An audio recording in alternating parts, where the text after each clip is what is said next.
Right now, as you're watching this video, a war is unfolding that will determine which superpower controls one of the most critical resources on the planet for the next 50 years. And most people have no idea it's even happening. This war isn't being fought with tanks or missiles. There are no troops on the ground, no dramatic headlines on CNN or BBC. Instead, it's being fought with something far more powerful. Supply chains, refinery contracts, and strategic resource agreements that happen in boardrooms thousands of miles from any battlefield. Welcome to Geofinance. I'm your host, and today we're diving deep into the geopolitical chess game being played over silver. And I promise you, by the end of this video, you'll never look at this metal the same way again. If you're new here, hit that subscribe button right now. We cover the stories that mainstream financial media either doesn't understand or refuses to touch. And drop a comment below telling me where you're watching from, because I want to know how many people in our community can see what's really happening beneath the surface of global markets. Let me start with a question that almost nobody in the financial world is asking. Where does silver actually come from before it shows up on an exchange? I'm not talking about the price you see on your trading screen. I'm not talking about the inventory numbers at COMEX or the vault reports from London. I'm asking about the physical metal itself. Where does it originate before it becomes a number on a chart? The answer to this question is the key that unlocks everything I'm about to reveal to you. The answer is Latin America. Specifically, 5 countries: Mexico, Peru, Bolivia, Chile, and Argentina. Together, these nations produce the majority of the world's mined silver. This is ground zero. This is where the global silver supply chain begins. Mexico alone produces approximately 200 million ounces of silver every single year, making it the largest silver-producing nation on Earth. Peru follows closely behind. Together, just these 2 countries account for nearly 40% of all mined silver globally. Now here's where the story gets interesting. While most investors over the past 5 years were staring at price charts, analyzing futures contracts, and arguing about technical patterns on Twitter, something far more significant was happening in the physical world. And I'll be completely honest with you, I missed it. I didn't see this until recently. But once I saw it, everything clicked into place. For 5 years, China executed one of the most brilliant and aggressive commodity acquisition strategies in modern history. And they did it so quietly that almost nobody in the West noticed. Here's what they did. Instead of buying silver on public exchanges like COMEX in New York or the LBMA in London, where prices are transparent and every buyer competes on equal footing, China went directly to the source. They went to the mines in Mexico, Peru, and across Latin America, and they signed long-term offtake agreements. Let me explain what an offtake agreement actually means, because this is crucial.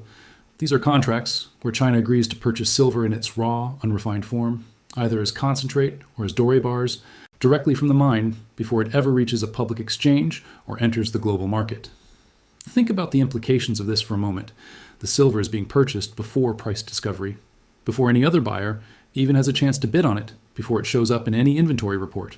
China was acquiring the metal upstream at the source and routing it directly into their own processing and refining infrastructure. The metal never appeared on COMEX. It never showed up in London vault reports. It effectively vanished from the visible global supply chain. Let me paint you a picture of how this flow normally works versus what China engineered. Normally, a mine in Mexico extracts silver ore from the ground. That ore gets refined either locally or shipped to a refinery in the United States or Europe, where it becomes finished silver that enters the global market. Everyone can see it. Everyone can bid on it. Price discovery happens. The system functions as designed, but China inserted themselves before that critical step. They approached mine operators and said, "We will buy your concentrate directly. We will refine it ourselves in our facilities in China. And we will pay you more than anyone else will offer." So what happened? The silver left Mexico, went straight to a Chinese refinery, got processed inside China's borders, and never touched a Western exchange. It disappeared from the Western system entirely. Now multiply that transaction by hundreds of mines across 5 countries over 5 years. That's not just a clever trade strategy. That's an empire-building strategy. That's what securing a strategic resource for the next generation looks like. And they were smart about how they structured these deals. They offered Latin American mining companies something incredibly valuable: higher prices and long-term certainty. If you're operating a mine in Peru and someone guarantees they'll purchase your entire output for the next 5 years at a premium to market price, you take that deal every single time. It's a no-brainer from a business perspective.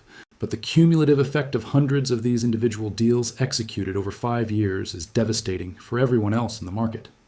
Because the visible supply of silver, the metal that actually shows up on exchanges and in inventory reports, got thinner and thinner and thinner. And somehow, nobody in the Western financial system seemed to notice or care. Stay with me, because this is where the story becomes absolutely critical. Something changed. And I believe that change happened sometime in the second half of 2025. The United States woke up. And when I say the United States woke up, I don't mean a politician gave a speech or released a statement. I mean the physical supply chain itself started to shift in dramatic fashion. United States refiners began receiving unusually large volumes of silver concentrate from Latin America. We're not talking about a gradual increase. We're talking about so much material arriving that refining capacity in the United States became completely overwhelmed. Silver was arriving faster than refineries could physically process it. Let me repeat that because it's absolutely critical to understanding what's happening. Silver concentrate was flowing into U.S. refineries at a rate faster than they could physically refine the material into finished bars. That is not a price signal. That is a supply signal. That tells you someone made a strategic decision that Latin American silver would flow into the United States instead of to China. Historically, much of this metal would have been refined and then shipped to London or forwarded onto Asian markets. Instead, it's now staying in the Western Hemisphere. The flow has reversed. And the reversal is not subtle or marginal. It's dramatic and unmistakable when you look at the data. What I believe is happening, and what the evidence strongly suggests, is that the United States is now doing in Latin America exactly what China had been doing successfully for 5 years, securing offtake agreements directly from producers, locking up supply before it reaches open markets. But they're doing it faster and with far greater urgency. And here's the critical difference that separates this from a normal commodity trade. The United States isn't just buying silver for industrial use or investment purposes. The United States is actively squeezing China out of the Western Hemisphere's silver supply chain. This is not a trade. This is a resource war, and it's happening right now. I need to tell you about something that happened on Black Friday 2025, because it perfectly illustrates how this war is actually being fought in real-time markets. On that day, JP Morgan, the largest bullion bank on planet Earth, effectively pulled available silver off the market. They withdrew supply that buyers were counting on being available. What followed was absolute chaos in the silver market. Someone in China who was structurally short silver, meaning they had contractual obligations to deliver physical metal that they did not actually possess, was forced to cover their position aggressively. And when I say aggressively, I mean desperately, scrambling to find physical silver that was no longer available through normal channels. That wasn't a normal trade. That was a panic. That was someone realizing they were caught on the wrong side of a market where the physical metal had suddenly become unavailable. When the largest bank in America removes silver from the market, and the largest buyer in Asia is simultaneously forced into a panic cover, you're not looking at ordinary market dynamics. You're looking at financial warfare playing out in commodity markets. Let me paint you a picture of what the Monroe Doctrine looks like in 2026. In 1823, President James Monroe declared that the Western Hemisphere was off limits to European colonial powers. It was America drawing a line in the sand and saying, this is our sphere of influence, this is our backyard. 200 years later, that exact same principle is being reasserted. But this time, it's not about preventing European colonies, it's about controlling critical commodity supply chains, and the target isn't Europe, it's China. The United States is effectively signaling to China that Latin American silver supply falls within America's sphere of influence. And the mechanism being used isn't military force, it's commercial power. Secure the offtake agreements, overwhelm the refineries with incoming material, control the physical flow of metal, and let market forces do the rest. This is economic statecraft at the highest level. Now I want to show you a data point that genuinely stunned me when I first discovered it. And honestly, if you only remember one thing from this entire video, make it this, because this is where everything becomes crystal clear. In any normal commodity market, when large buyers acquire significant amounts of material, they hedge their position. They lock in a price to protect themselves from volatility. This is commodities trading 101. This is what every textbook says should happen. But that's not what's happening in the silver market right now. Hedging has vanished. It's disappeared. The normal protective mechanisms that buyers use to manage price risk are simply not being deployed. Why? Because the buyers acquiring this silver don't want price protection. They want the metal itself. They want physical possession, and they're willing to accept price risk to secure supply. That tells you this isn't about making money on a trade. This is about securing a strategic resource. Here's something that should make your jaw drop. Right now, while silver trades at around $82 per ounce on Western exchanges, Chinese buyers are offering $90 for physical delivery. Read that again. They're offering $8 over spot price. That's nearly a 10% premium just to secure physical metal. That is not normal market behavior. That is desperation. That's what happens when you realize you're losing access to a critical resource and you're willing to pay whatever it takes to secure supply. And it gets even more revealing. China has now locked down silver exports. They've essentially said, whatever silver enters China stays in China, They're hoarding the metal, refusing to let it leave their borders. Why would they do that unless they knew they were losing the supply war? Unless they understood that their 5-year strategy of controlling Latin American supply was being dismantled in real time? I want you to understand why silver at $82 is not expensive. It's not overvalued. This is not a bubble driven by retail speculation or social media hype. This is the early stage of a structural repricing driven by forces that have nothing to do with Reddit or YouTube thumbnails.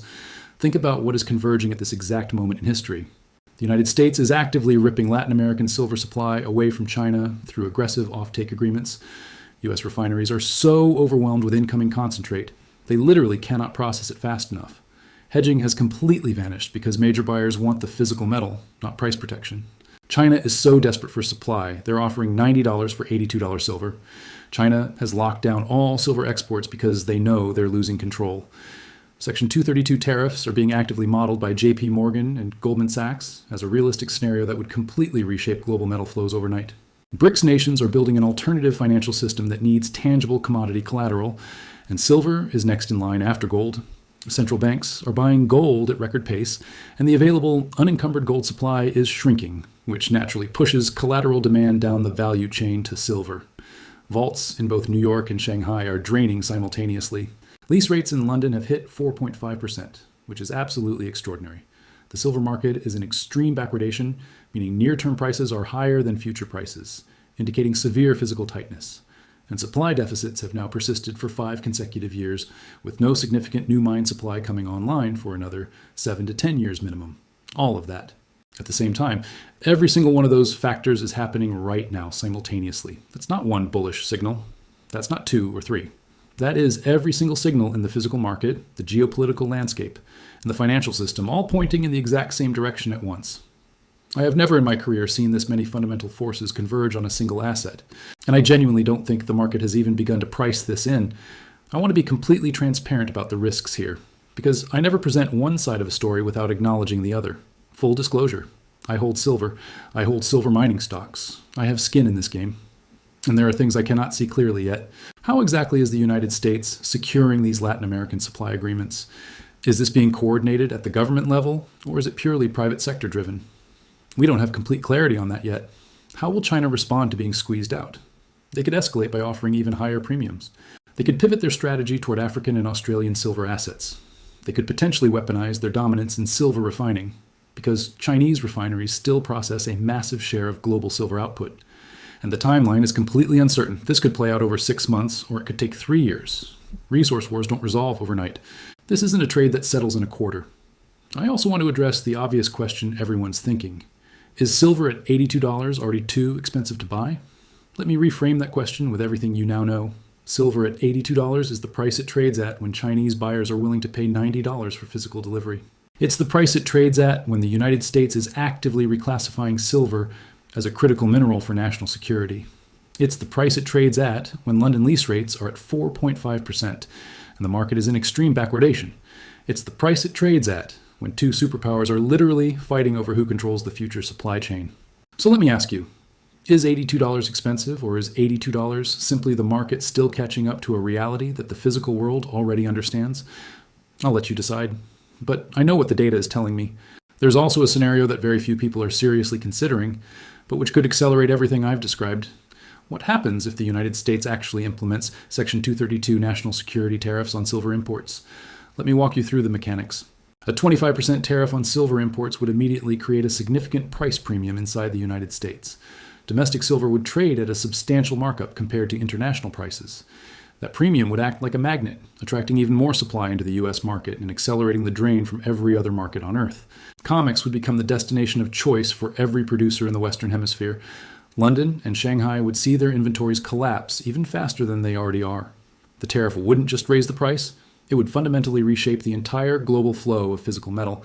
And remember, JP Morgan and Goldman Sachs have both flagged this as a real risk worth modeling. These aren't hypothetical scenarios being discussed in YouTube comments. These are scenarios that the largest and most sophisticated banks in the world are actively wargaming and preparing for. Here's what I'll be watching closely in the coming weeks and months, and I want you to watch these 5 indicators with me, because if this thesis is correct, each of these will confirm it in real time. First, U.S. refining bottlenecks. If they persist or worsen, that confirms the supply chain flip is accelerating. Second, Chinese premiums over spot price. If they keep climbing from $8 to $10 to $15 over spot, that confirms the desperation is growing. Third, any Section 232 developments. Any whisper from the White House or the Commerce Department about silver tariffs should be treated as a fire alarm. Fourth, COMEX and Shanghai inventories. If the drain accelerates from both vaults simultaneously, everything I've described is playing out exactly as the physical data predicts. And fifth, the gold to silver ratio. If gold pushes toward $8,000 per ounce and that ratio compresses significantly, the mathematical case for $300 silver transforms from a forecast into a near certainty. Watch those 5 things carefully, and you'll see the story unfold in real time before the rest of the world figures out what happened. 5 years from now, people will look back at this period in the silver market, and they won't remember the crash from 121 to 64.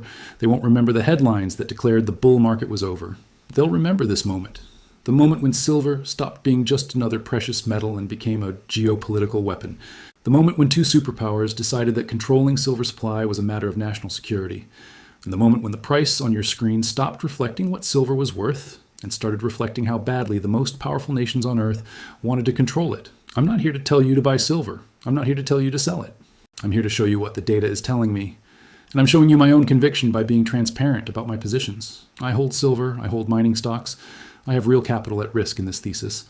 And the reason I hold these positions is because of everything I've just shown you.